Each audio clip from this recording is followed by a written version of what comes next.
Great breathing in butterfly is key for fast swimming, and it doesn't have to be complicated. Great butterfly breathing comes down to three important skills. Swimmers have to breathe low, they have to breathe fast, and they have to breathe at the right time. Hi everyone, Andrew here, helping you help your swimmers get faster.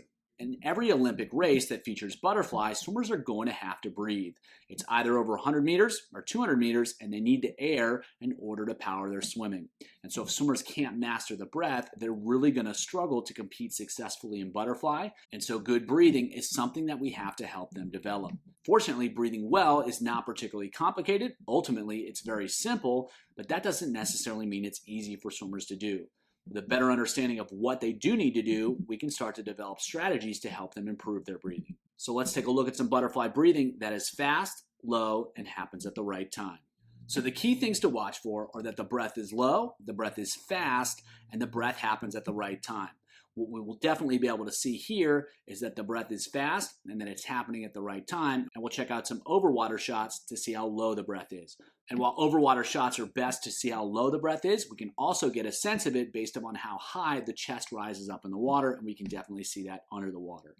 So if we watch here, what we'll notice is that the breath is going to happen as the swimmer pulls. And so as the swimmer really starts to apply pressure backwards and to some extent downward, that's going to allow them to lift the chest and get that breath and make it happen fast. So with each breathing stroke, he's breathing right when he really initiates the pull, and then he's getting the head back down either ahead of time of the hands or at the same time as the hands. And so right there, the head's in the water before the hands.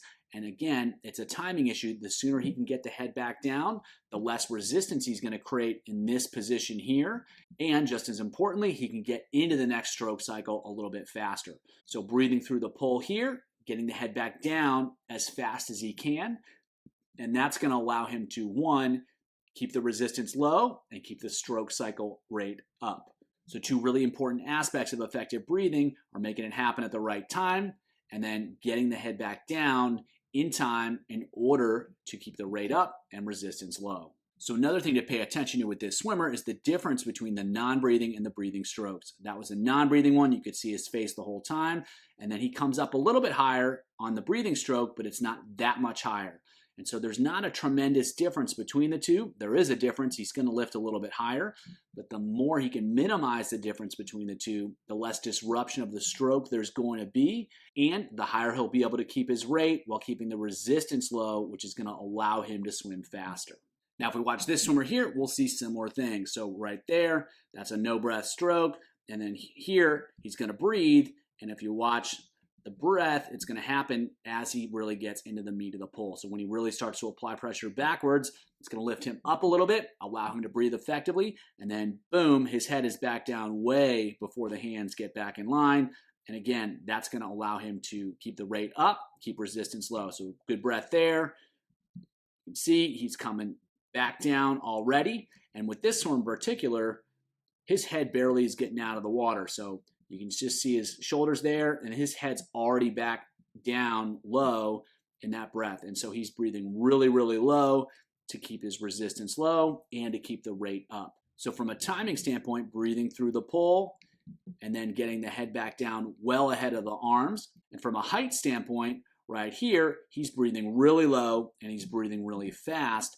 And what you'll see too with this swimmer is there's not that much difference between the non-breathing strokes right there and then the breathing strokes right there. They're very, very similar, and that's going to allow him to maintain his rhythm really, really, really well and allow him to keep the resistance low and keep the rate up and keep the speed up.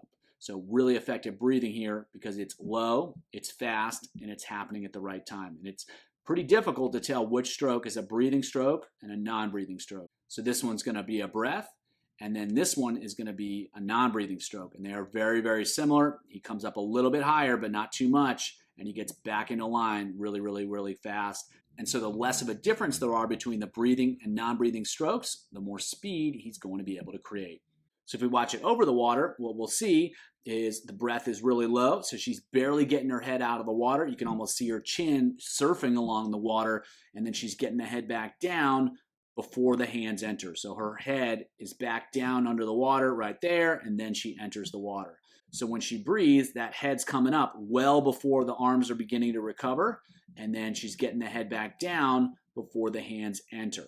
And so breathing really low, breathing at the right times, and obviously that breath is really fast too. She's not waiting around with the head up right there. She's getting it back down fast, and she's making that happen really, really fast. So really good timing.